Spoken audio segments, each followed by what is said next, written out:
ओम श्री गणेशाय नमः। राधे राधे। वैशाख मातम छठा अध्याय। नारद जी बोले, हे राजन, वैशाख महीने में मार्ग चलने से व्याकुल और प्यासे मनुष्यों को जो जलदान नहीं करते वह पक्षी की योनि पाते हैं। उदाहरण के लिए हम ब्राह्मण और घर की छिपकली का प्राचीन इतिहास कहते हैं। यह परम अद्भुत संवाद है। और प्राचीन काल में छबकू के वंश में हेमांग नामक एक राजा हुआ। वह ब्राह्मणों का भक्त, अनिंदक, जीत शत्रु जितेंद्रिय था।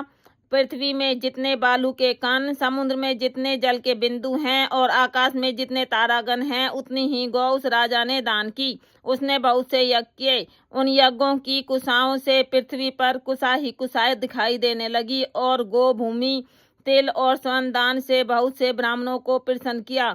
कोई ऐसा दान नहीं जो उसने नहीं किया।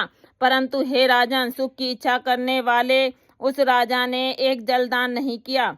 ब्रह्मपुत्र महात्मा वशिष्ठ जी ने उसे ज्ञान भी कराया कि जलदान करो, परंतु उसने दुर्बुद्धि और हेतुवाद से कहा कि जल तो बिना मूल्य ही मिलता है, इसे दान करने वाले को क्या फल मिलेगा।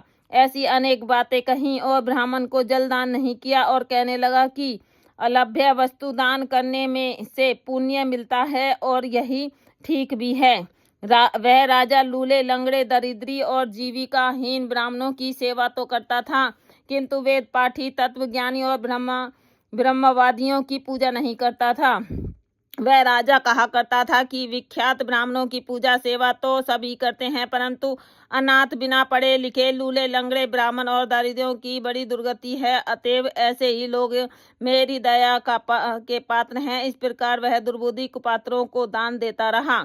इस महादोष के कारण 3 जन्म तक उसे चातक की योनि मिली। फिर 1 जन्म गिद्ध बना और 7 जन्म कुत्ते की योनि में रहा। फिर हे राजन, वह एक राजा के घर छिपकली की योनि में जाकर रहा। उसका नाम श्रुति कीर्ति था और मिथिलापुरी का राजा था। छिपकली घर के दरवाजे की चौखट के ऊपर कीड़ों को भक्षण करती हुई 27 वर्ष तक वहीं रही। एक दिन देवयोग से मुनियों में श्रेष्ठ श्रुति देव नामक ऋषि दोपहर के समय मार्ग से थके मिथिलापति के घर आए। ऋषि को देखकर राजा अत्यंत प्रसन्न होकर सहसा उठ कर बड़े आदर सत्कार से मधुपार्कादि से पूजन कर चरण धोने लगा और चरणोदक अपने ऊपर छिड़क अपने मस्तक पर छिड़का।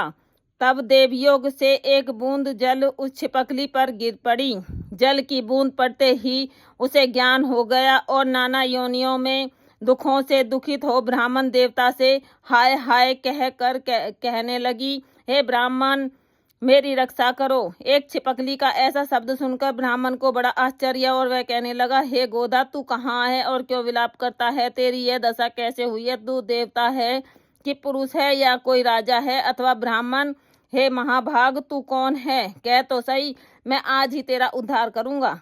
ऋषि की ऐसी बात सुन वह राजा महामतिमान सूती देवी से कहने लगा कि हे ब्राह्मण, मेरा जन्म इच्छाबकु कुल में हुआ था और मैं वे शास्त्रों का पूर्ण ज्ञाता था। पृथ्वी में जितने रज के कण हैं, जितने जल के बिंदु हैं, जितने आकाश के तारागण हैं, उतनी ही गो मैंने दान की। मैंने सभी यज्ञ, वापी, कूप और तालाब बनवाए, अनेकों दान दिए और धर्म पूर्वक राज्य भी किया, तो भी मेरी ऐसी दशा दुर्गति हुई और मुझे स्वर्ग न मिला।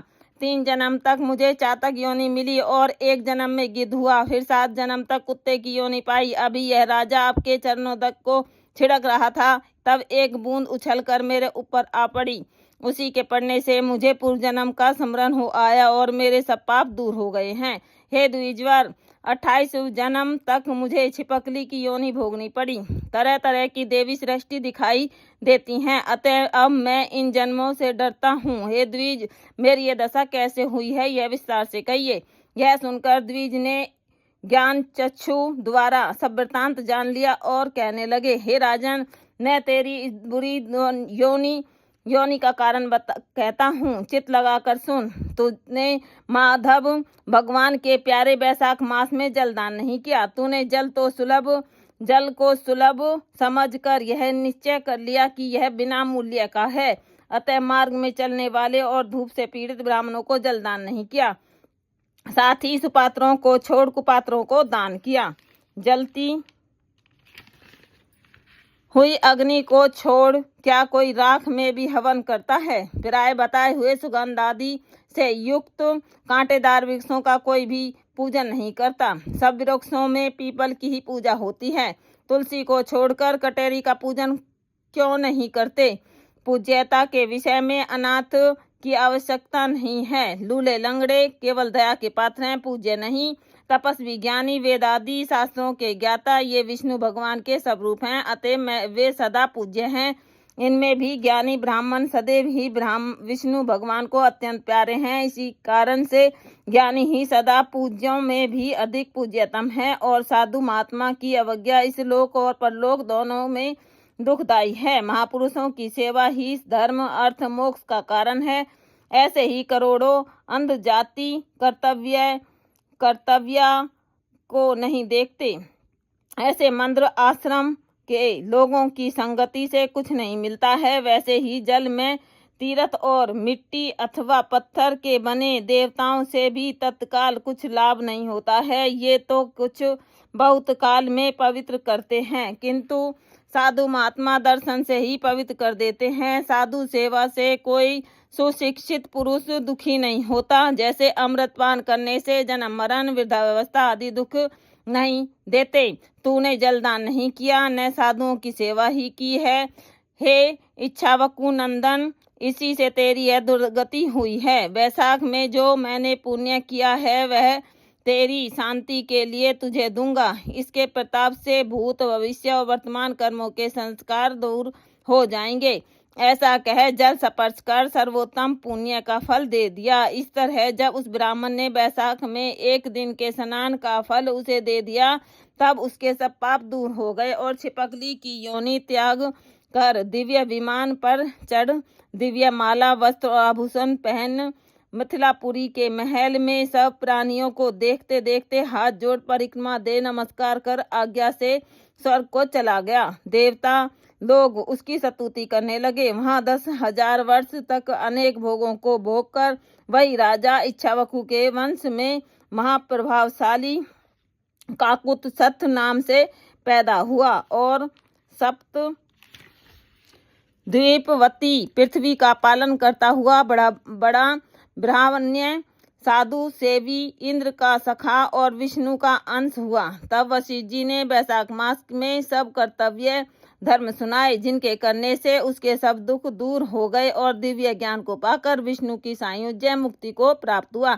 इसलिए बैसाख संपूर्ण शुभ फलों का दाता है। इसमें जो मनुष्य यथोक्त धर्म करता है उसकी आयु और यश बढ़ता है, पाप दूर हो जाते हैं, पुरुषार्थ चतुष्टय की प्राप्ति होती है और विष्णु भगवान प्रसन्न होते हैं। अतः ब्राह्मण क्षत्रिय वैश्य शूद्र ये चारों वर्ण, ब्रह्मचारी गृहस्थ वानप्रस्थ और संन्यास चारों आश्रम वाले मनुष्यों को बैसाख मास के कहे हुए कर्म करने चाहिए।